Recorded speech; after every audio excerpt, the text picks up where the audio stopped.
It's completely different now. But, I really love it because there's an overlap between professional and personal life because I really love what I'm doing.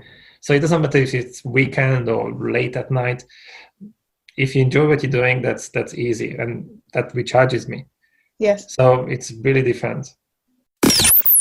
Power to Live More with Dodds. Welcome to the Power to Live More podcast, all about productivity, organisation, well-being, energy and resilience.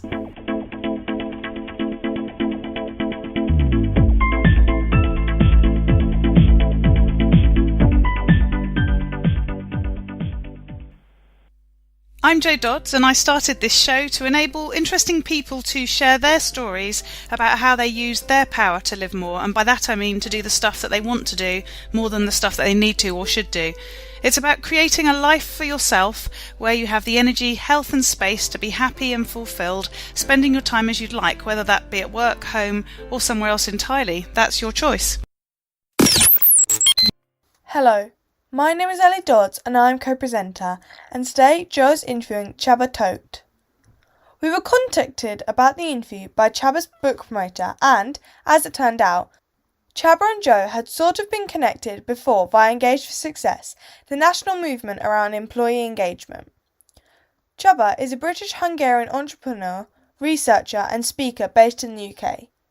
He is founder of ICQ Global, a people development organisation with licensed partners in 30 countries. Csaba is the developer of the multi-award-winning Global Disc Model and the best-selling author of the Uncommon Sense in Unusual Times hybrid book, published with Marshall Goldsmith. He has 15 years of experience in setting up startups, working with Fortune 500 companies, government agencies, entrepreneurs, and certifying over 60 coaches and consultants globally. Back to the studio. Today I'm interviewing Csaba Toth of ICQ Global. Welcome, Csaba. Lovely to speak to you today. Thank you so much for having me. So start by telling us who you are, what you do, and where you do it. Right. Originally, I'm from Hungary, and I came here for a summer, but that was 16 years ago. And this is where I started my own company, which was born pretty much out of frustration and pain, like the best solutions usually. And in a nutshell, we teach uncommon sense, which is pretty much a mindset that allows people to see the same situation from different perspectives so they can make better decisions. And also they can choose to respond instead of just reacting, so they get the best possible outcome. Ooh, and where are you based? Brighton, in the UK. And from home or in an office? Right now it's the same thing. Exactly. It's been an interesting question, not for the last 9 months. Yeah. Would you? So you wouldn't normally be at home? No, we have an office as well, but it's good to have the option. And yes, usually I'm at home or traveling, or I used to travel a lot. Yes. Yeah. Cool.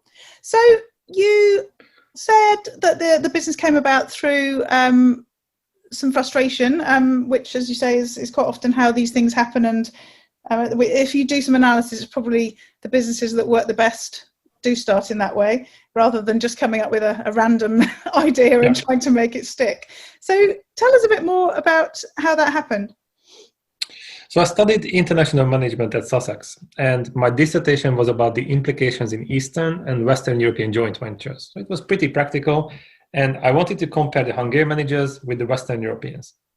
And as soon as I finished, I started my own company, which was a restaurant booking site. You book a table, we get the money. That's the business model, but it was much more exciting than that. We started with 35 restaurants here in Brighton, and then in 1 year we had 5,500 all over the UK. And it became a joint venture with a software company. Wow. Okay, so on paper, everything made sense. We were getting the results, but I couldn't work with the other CEO, who was French. And I'm not saying that was the real reason, but something was wrong. So we had to get out of the business. We sold the shares, it's still online, but we are not involved anymore. And this is when I started my research. I didn't understand how come that was the exact topic of my dissertation. That department itself is number 1 in the world in its category. I had years of experience, but I couldn't put that theory into practice. Something was wrong, and I wanted to find out what. So I got certified in a lot of different things, and I wanted to work with the people who created the intercultural field, the behavioral models, and I wanted to find a solution. So the result of that research is a framework called Global DISC, which is the blueprint of why people think and behave differently. And it's now available in 33 countries. We work with the government in New Zealand, some Fortune 500 companies, and we have licensed partners in several countries. Plus, we work with universities as well. Wow. So all sorts of questions sort of fall out of that for me. And I suppose even just the first one is, not many people go and study and then like leave university or college or wherever and start a successful business, and then even fewer people start a second successful business. Where do you think that came from for you? I mean, I don't give up. I used to do martial arts for long. I used to be national champion in jiu-jitsu. It's something that I really love. Mm-hmm. There's always a solution. I just have to find it. I think it's our responsibility to carry on. And instead of blaming other people and criticizing them, we have to take responsibility for our own growth. And usually this is where you find the solution. And this is what happened. And it turned out that lots of people have the same problems. So now a lot of them are looking for a solution. That's how I started. So let's focus on sort of this company. So how did you start again? So you'd done one thing and then you started to do something completely different. You studied, because that clearly was sort of a bit of a stepping stone to do that. How did that go from that to where you are now? It's a never-ending journey. I mean, I graduated last month again. So, it's a never-ending story. There's always something new to learn. And the more you know, the more you realize how much you don't know. Yeah. And that's sometimes frustrating. But the point is that my research showed that around 95% of companies buy and sell people solutions created in the 60s and 70s. And there's nothing wrong with that. But the people who answer the questions were working without internet, EU, and cheap flights. And there's nothing wrong with that, because we love our great-grandparents, but we have really different challenges. But we are still using those solutions to address the new challenges. And if you look at the statistics, that 89% of new hires fail within 18 months because they cannot fit in. 75% of people leave managers. There's a lot. The companies spend more and more on the same solutions, and they're expecting different results. Technically, they are getting them because the statistics are getting worse. But instead of trying it harder, they should realize that the world changed completely. Therefore, the solutions need to be up to date as well. I love that concept. In fact, I was interviewing somebody on the Engage for Success radio show the other day, and we were talking about being a manager and what you needed to learn and so on. And I did spend some of the interview, no disrespect to the person I was interviewing, because as you say, it's sort of everywhere, just thinking, we talk about the same stuff all the time and it never seems to change. And we said in the interview how engagement levels, if anything, they're definitely not increasing. They might even be going down. Exactly. And yet, there's a lot of emphasis on leadership, engagement, everything, and there always has been. So talk to us about what needs to be different. So your research and what you do in your organisation that is that new way of working with leaders. I don't know if it's new, but it can be better. So if you look at the research, 60 to 80% of all problems in a company stem from strained relationships between employees. So it's not that they are not good enough, it's the different perspectives clash. And the top three reasons are clash of values, clash of personalities, and poor leadership. And all three of them stem from the same source: the lack of understanding of why people think and behave differently. So it makes sense to focus on that instead of employee engagement programs and policies. And it's not instead of it. So sometimes there's a misunderstanding. Because right now, at least, the companies got to the point where they think that happy people make more money. That's the basic concept. It doesn't really matter how we phrase it. That's the underlying idea. So they introduce a lot of employee engagement programs. And some of them are pretty lazy because they give people a spa treatment, a free lunch, which is fantastic. But fresh fruit on Fridays. Exactly. But then when you come back from the spa and you are full because you had your free lunch, and you still cannot stand your colleagues, your clients irritate you, and you hate your boss, you're going to be even more pissed off. So, that's about treating the symptoms, not the root cause of the problem. Yes. And that's how we have to focus on that. So the more you understand yourself, the more you understand others, the more synergy you can create, the less conflicts you have, the more trust you enable. And that is the goal. Yes. Yeah.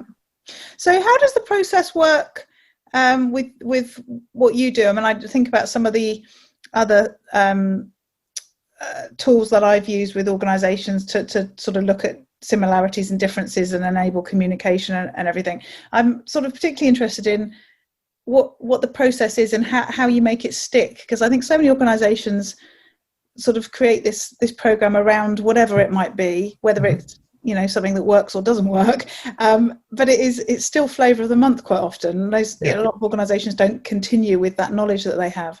But how do you work with organizations? How do you keep that going? I fully agree with you, and that's the problem. If something is too complicated, people are not going to use it. If you have a framework, a solution for every problem, which one are you going to practice enough times to master it? Yes. None of them, and that's a problem. But it's all about the repetitive learning. So, for example, around 70% of Fortune 500 companies use DISC or something similar, a behavioral model. And that is the most widely used behavioral model in the world as well. So technically now, this is what we can use. We can introduce the topic of cultural intelligence using the language of DISC. So that's already repetitive learning. We speak the language they understand, and we can build on what they already know. And that is a huge advantage, because that's the foundation. Understanding other people, understanding yourself. And that's how we create synergy. You cannot just rely on common sense and good intention, because it backfires. The golden rule sounds amazing. Treat people the way you want to be treated. Fantastic. But 3 out of 4 people are significantly different. So relying on common sense and the golden rule can be naive. At its worst, it's selfish. Demanding common sense means that please come to the same conclusion as me, even though you have a completely different background, values, and psychological needs. Doesn't matter.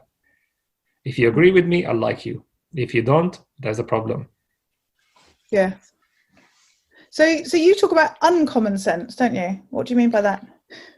If you look at, for example, cultural differences as clashes of common senses, then you can remove this illusion of separation and superiority. Because, for example, let's assume that we have a disagreement, you and me.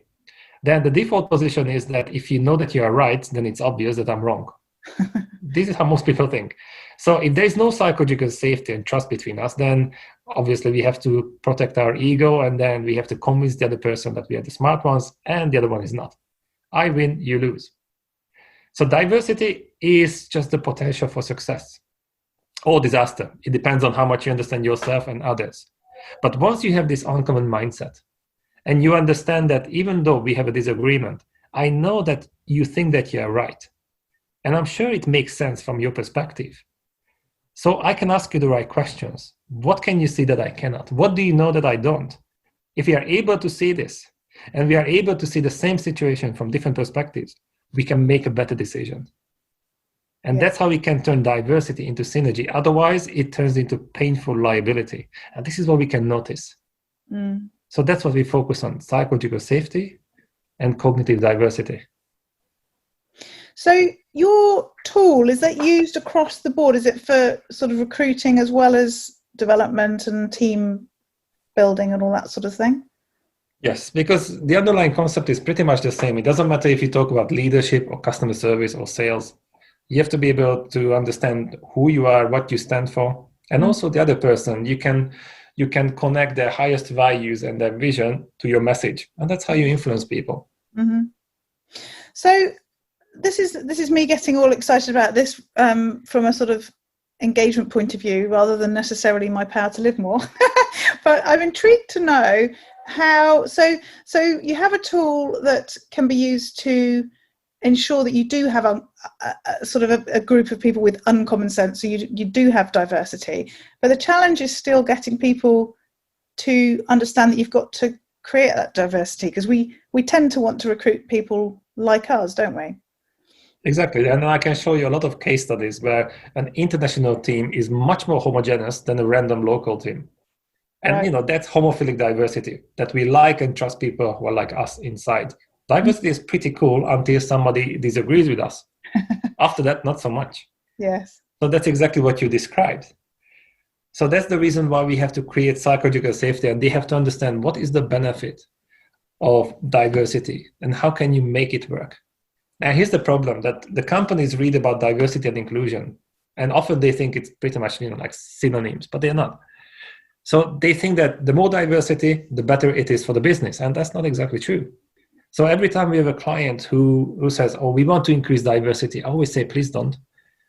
And I know it sounds controversial, but I said, aim for inclusion first, psychological safety, because if you get that right, then diversity is going to increase as well, but not the other way around. Yes, and also if you do it the other way around, almost it becomes hard before you've even started, and then you don't get to the other end. But there are two different sides to that, because for quite a few companies, the diversity is pretty much a PR and marketing tool. Yes. So we look different, they employ a full range of skin colors, they take a picture and they look good. But what if all of those people think just like you? Then you have the same tunnel vision as a team, just like as an individual. What if they are really different people, but the environment is not inclusive, so they still have to conform to the norms? What was the point? You lose the power of diversity, and you created a lot of frustration and tension within the team. So that's the reason why we can focus on cognitive diversity as well, which is the only deep layer of diversity that has proven benefit. But you still have to make it work. You cannot rely on common sense because it doesn't feel right. The bigger the mindset gap is between what is natural to you and what is normal around you, the more draining it is, the more energy you lose. Yeah. And often you don't even know why, but it just feels wrong, but you still have to do it. Yeah. But for how long can you suppress your needs? For how long can you go against your values? It's going to come out somewhere. So how does that play out in terms of individuals who have businesses and provide services? So I know personally, I've been in business 15 years, and I could do you a list of customers I shouldn't have worked with. Just as well as I could do a list of customers that I love still and all that sort of thing. And it's not something that I think as individual coaches or consultants or even individual business owners we always think about. And certainly one of the things I sort of teach is how to be really clear about who our customers are and how to say no to those people that shouldn't be our customers, if you like. But can we use these principles in marketing and attracting customers and making sure that they're the right people for us to deliver a service to? I think there is one step before that, because I coach a lot of coaches as well, and often they are struggling with finding their niche, and they want to get it right so much that it's really professional, and they target everyone, and then they create the ideal customer avatar and things like that. But I said, listen, first find your own niche, which makes you unique, and probably your niche is the biggest challenge that you manage to overcome. Start with that, because that makes you unique, and nobody can be better at your background and your challenges than you. Now add the skills to it, your knowledge and experience. And if you can talk about that frustration and pain in a way that it connects with people and they understand, wow, that's exactly how I feel. You've been there, fantastic, and you are out. Then can you help me? Can you speed up this process? And that's what they pay for. And then if we can build up that niche, then we can expand. But that makes you unique and genuine. So I think this is what's missing from a lot of coaches, that they think about the customers who they want to target instead of the problem that they are solving. Yes. They're proud of the tools they have. And I have a tool, I created it, Global Disc. But I always tell people, listen, this is just a tool. The uncommon mindset is what unites us. But the customers are interested in the problem that you solve. If that's clear enough, and you can describe it in a way that they know that you know exactly what you're talking about, then they're going to listen to you. Not until then. Yes, yeah. It's a really good point about that whole thing around the problem, the pain. It's so often not what people who are starting a business think about. And I mean, that takes us full circle to the beginning of our conversation where you said that's how your business was born in the first place. So what about you personally and what your sort of work looks like? How do your days play out and how much is that different to 15 years ago or however 16 years ago, I think you said, when you first started? It's completely different now. But, I really love it because there's an overlap between professional and personal life because I really love what I'm doing. So it doesn't matter if it's weekend or late at night. If you enjoy what you're doing, that's easy, and that recharges me. Yes. So it's really different. And how do you make sure you get done what you get done? And I don't know what those tasks are. You said that you work with a number of other coaches, and you said I think you license what you do. So yeah. You're working with people closely, but then you've got a sort of team of, I don't know if we call them associates, but people that you're working with that aren't directly under your control, as it were. How does that work? So there are two sides to the business. One is corporate training and coaching. That's around 20%. And then 80% is certifying coaches and trainers. So that means that they go through a certification process.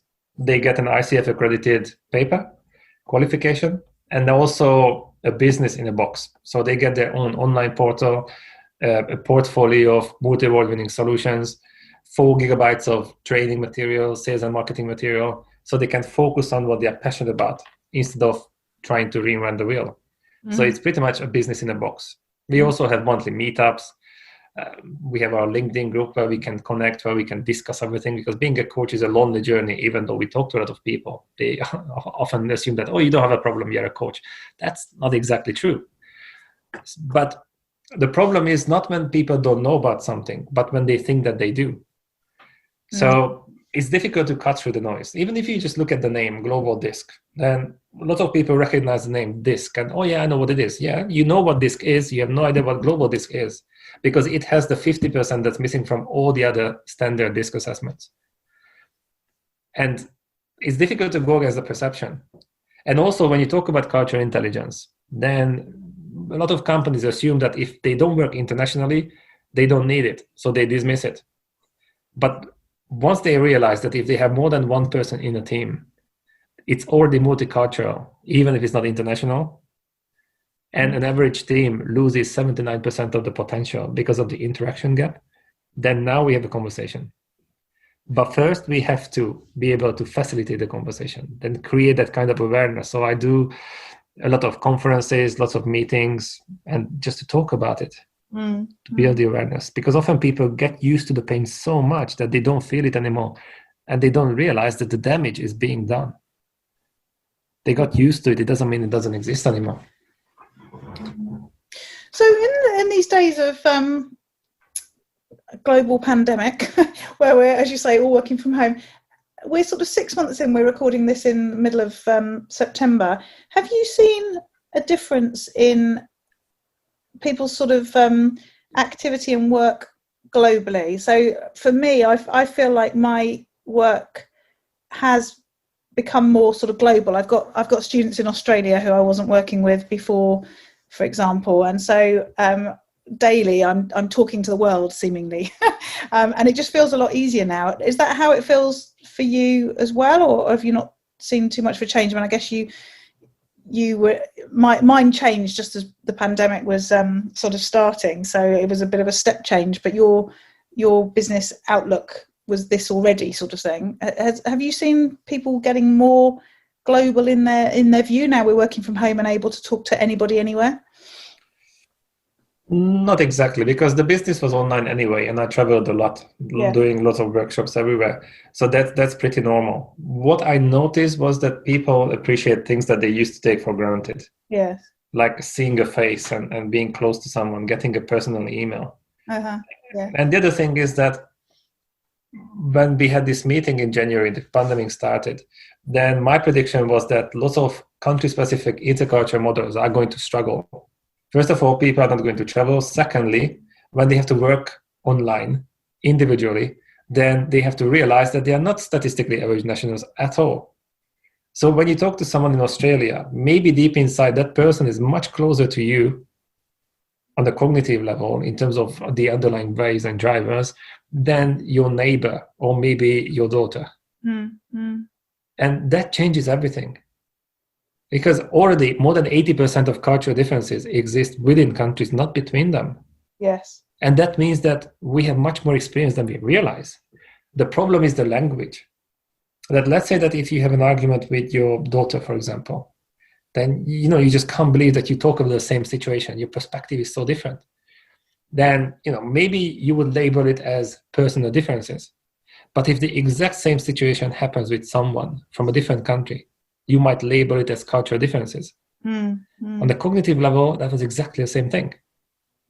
Yes. And that's the problem, that instead of pointing out statistically average national differences to widen the gap, we should build a common ground first. And then we can learn how to make the most of our differences. Yes. Yeah. Interesting. Yeah, it's making me laugh. One of my first students in Australia turned out to be a Liverpool Football Club supporter, just like my family. So homophilic diversity, attracting people. As it turned out, he did actually come from Liverpool. He just happens to live in Australia now. So, but yes, it's interesting. So, thinking about how you get the job done. You said you travelled a lot before. We've already said that we're talking online a lot more. And I said before we started that I don't have the video on when I interview on the podcast, and I never used to even have the video on to say hello before. But since lockdown, it's been interesting that most of the calls have involved the video, because I guess we're all so much more used to it. But you pointed out that we're not seeing as many faces, so perhaps that's sort of part of the reason for it. I read something the other day as well that it said, we're all finishing our emails with things like, stay safe and and I was saying when we first started, it was like the emails where you'd normally sort of go, hope you're well, and then you just go off with your sort of business question, whereas we started to get little email flurries of, yes, I'm fine, how are you doing, this is what's happening at our end, and you'd have a much more of a conversation even by email than we ever normally have. So things are sort of changing, I guess. So how are you working now with your team and with your customers, and what sort of tools are you using? How are you doing what you need to do from where you are now? As most of the business is online, it makes it easier. So, living on the phone and laptop and tablets constantly. So that makes it easier. Yes.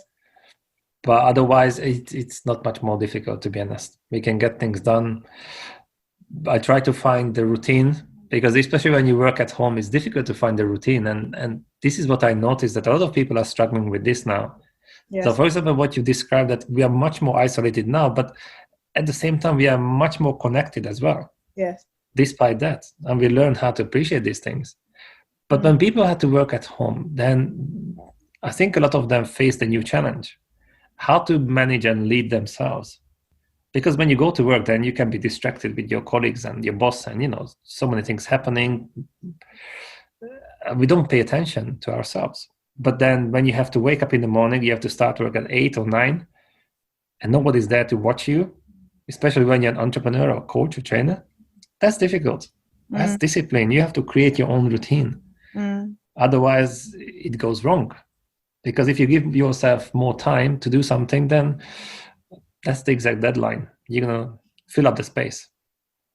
Yes, absolutely. So anyway, we were emailing. I didn't send my reminder about today until really late last night, and you actually replied and said, clearly, you don't sleep much either, but my response to you was, I do, but just at funny times of the day. And it's interesting because I've got such a topsy-turvy way of working. I'm quite aware of it and sort of think about it and work on it quite a lot. But as you say, I think I know when I started 15 years ago, I sort of imagined it was a 9 to 5 thing, or a 8 to 6 or whatever, 8 till 8, what I'd been doing in corporate. And I think a lot of us automatically do that to begin with, just sort of try and emulate what we're used to at home. But as you said, going back to talking about management from, the fact that we're teaching management that was sort of theories from 20, 30, 40 years ago, it's a bit like that, or has been a bit like that with working, and now people are having to work differently.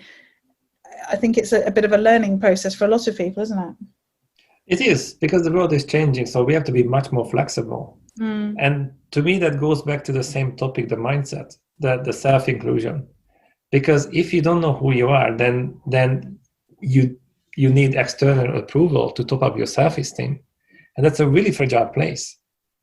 But when you know exactly who you are, what you stand for, and you can trust yourself, then you don't have to bully anyone to feel important. You don't have to hide to feel safe. We can disagree. And I don't think I'm less just because I'm wrong. I'm more motivated by finding a solution, an even better way of doing something. And how many people spent an hour with themselves in the last 6 months, for example, or before that? Because we have a coffee with everyone. But when was the last time that you had a coffee with yourself? Yeah. Not reading a book, not watching a TV, but just thinking about what you want. What's the vision for the future? Yeah. And most of us haven't done it for long. And it's an interesting question. Because I don't know where I read it. I don't know if it was a graffiti or something else, that most people don't need a therapy. They need clarity. Because if you have that, then you are not lost. You know exactly what you're doing and why. Yes. You have to know exactly what you want and why. How you get there, that's a different story. Often that's not up to us. Our responsibility is to carry on and not to give up. Then we get it. If you know what you want and why. The how is a fluffy topic in the middle. That can be messy. Yeah. But there's always a solution. It's interesting as well, as you say, that whole being more connected than we were because of the nature of the world that we're in at the moment, but also thinking about that piece you've just said about being on your own. I have hardly been on my own for 6 months now because, my husband works from home. Until last week, my daughter was at home and my mother-in-law lives next door. And I used to spend a lot of time on my own, and it's sort of there's like a dichotomy of the sort of pandemic and the lockdown, because some people have felt really isolated, and yet at the same time other people have not had any time to be on their own at all because there's just so many people around. Yeah. And I hadn't really thought about it in that way, and I suppose I'm slightly biased because I'm used to online working, and I'm just pleased everyone's come to my space now and I don't have to leave the house anymore which is not everyone's view, I know, but it's interesting how the same sort of challenge becomes different consequences to different people. That's exactly why we talk about uncommon mindset, because usually the question I ask is that, have you ever had the feeling when you were talking to someone that the other person had no common sense at all? They just didn't get you. And most people would say, yeah, of course, especially if they cannot choose who they interact with. But I said, have you ever thought about the fact that they felt the same way about you, but for a different reason? The level of pain and frustration is the same. The reason is different. But we never think about that. No. And to me, this is the uncommon mindset, to see the same situation from different perspectives. Because we believe that we are right. I mean, that's the basic principle, that people do what they consider right based on what they consider true to get the best possible outcome they think they can get. So it's all about our values and beliefs and psychological needs. But these are the 95% of underlying values and drivers that we don't know about because they don't teach it at school. No. So we have to focus on that. This is the blueprint, because it doesn't matter how much you reflect on how to say goodnight in Russian if you don't speak Russian. It doesn't matter. We can reflect on our problems, the symptoms, but it's going to be difficult to find the root cause if you don't know about those concepts. So, for example, even in the book, The Uncommon Sense in Unusual Times, the last chapter is face your demons or you become one. And that's exactly about this. But it's not pleasant. Personal development feels like a slap in the face. But that's the foundation. That makes it sustainable. There's no shortcut. So, a question. So I often think that I'm, it depends on my perspective on the day. Sometimes I'm very good at seeing, I think, both sides or different sides of the same thing. So I'm often the person who, like, I don't know, my daughter will come home and there's been some issue at school and I'll try and give her some other perspectives of the same thing. And of course she hates that and has a go at me, stomps off, and that's the end of that conversation. But then other times I think when presented with a situation, I'm really indecisive, or I can appear to be really indecisive because I haven't got a black and white opinion on it, because I know there's always grey. Yeah. Which, as I say, on a good day I think is a positive. On another day I think makes me a bit flip-floppy. Well, discuss. I don't know if that's the real problem, that you don't know if it's black and white, and on other days you think that it is black and white. If you think about it, it's an illusion of certainty. Certainty doesn't exist in nature, but this is something that we crave. Yes. And to me, this is the interesting part, that whatever we consider right and true, and you do your best, you never know if you're right or wrong. No. I mean, just think about it. When we do the coaching, and then we talk about one of these underlying values and drivers, that do you take risks or you don't, because you have to be cautious. Do you think long term or short term? And whichever is your preference, it's going to affect how you interact with others and how you feel about different events. And one of these metaphors, for example, is the hourglass. That's a symbol of life. Mm-hmm. When you have the sand on the top and then it's trickling down, and you know exactly how much is gone. Yeah. So it looks like, wow, that's exactly the metaphor of life. That's not true at all. If you want to make it more realistic, then you cover the top half. You have no idea how much you have left. You know exactly how much is gone. You don't know how much you have left. You don't see the top half. No. So there's no point in arguing about these things, because you never know who is right or wrong. But that preference is going to determine what you do and how it's going to feel. Because if you have a lot of need for certainty, and then you interact with someone who has a lot of need for variety, which is the exact opposite of that sliding scale, then there's going to be huge tension, because the perception is going to be that person is going to see you as maybe too cautious and maybe coward and too slow, too meticulous, and you would see the other person as somebody who's reckless and dangerous, and you just don't want to hang out with those people because it feels wrong. Uh-huh. But once you understand that that's the person who can get you going, because on your own maybe you wouldn't be brave enough, and also that the other person can understand that you are the one who can notice problems and you can pull the person back to the earth, then you can create synergy.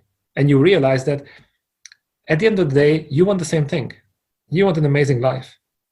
The difference is not there, but the way you consider right to get there. Not what is right or true, what you consider right. Yes. But at the end of the day, you want the same thing, and also you don't know who is right or wrong. No. Yes. No, yes. Well, we agree on that. So this is uncommon mindset. It's not about telling people what to think. It's about helping them think. Yes. And just to challenge the status quo, and for the right reasons, and some of those outdated and incomplete ideas, because we repeat this narrative so many times in our head that at the end we believe it, but it doesn't make it true. So the question to ask, is there an even better way of doing things on a personal and team level? Yeah. Then it's not scary. Nobody wants to hear that, oh, you have to change. Ooh, technically what I heard, that I'm not good enough. How dare you? We don't like that. But can I upgrade myself? Can I level up? Can I be even better? Just like in the German language, the highest level of praise is when they don't criticize you. So what if the highest level of growth is when you stop wasting your potential, when you stop wasting opportunities and time and energy? And the two main reasons are friction with people who think and behave differently, and the other one is friction with ourselves, self-sabotage. Yeah. So let's focus on those, so we can achieve much more with the same amount of energy. That is power to live more. Absolutely. So just last few questions. So firstly, what about yourself and your improving yourself, your learning and improving yourself? You've just said you've done another qualification. What other ways do you keep moving? Yes, so I wanted to do something new because I'm building a business and I need strong foundation. So I did an executive MBA. Lovely. But even though I know that I'm not going to use 90% of what I learned, but it was something different. Yeah. And that's what I wanted, to push me out of the comfort zone. Yes. And that's the key. But when you tell people to, get out of your comfort zone, it's like, go against nature. It's not normal. Our brain wasn't designed for that. It was designed to keep us safe and efficient. Yes. It was designed to keep us in the comfort zone. Mm-hmm. And there's this illusion of certainty and safety there. Mm-hmm. And we have to get out, because real safety and real certainty is that the more we are, the more we know, the safer we are, the more skills we have. That's the only way. So this is what I do. I watch podcasts, I listen to them, reading books, definitely. Yeah. Writing books. Writing books, yeah. I've got a lot to say. Brilliant. So last two questions then. So firstly, what about those days where it all goes horribly wrong, where you've not had a great day? How do you deal with that? It depends on how important it is. Because, we have two options. Do you power through and no matter what, you want to do it? Mm-hmm. If it's needed, yes, you can. Or you give yourself the permission to say, you know what, this is a bad day. And you take it easy. Yeah. So is it about giving up or letting go? There's a fine distinction there. I like that. I don't consider it as giving up, because sometimes there's no point in pushing on. You just say, okay, you know what, today is a bad day. Let's do something else.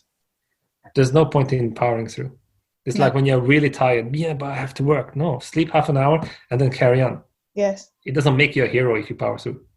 Of course, there are some situations when you have to, but most of the time we don't. Yes, yeah, absolutely. No, I like that. Thank you. And then finally, what about those days where you get to live more? And that's where I talk about getting to do more of the things that you want to do and less of the stuff that you don't want to do. What do those days look like for you?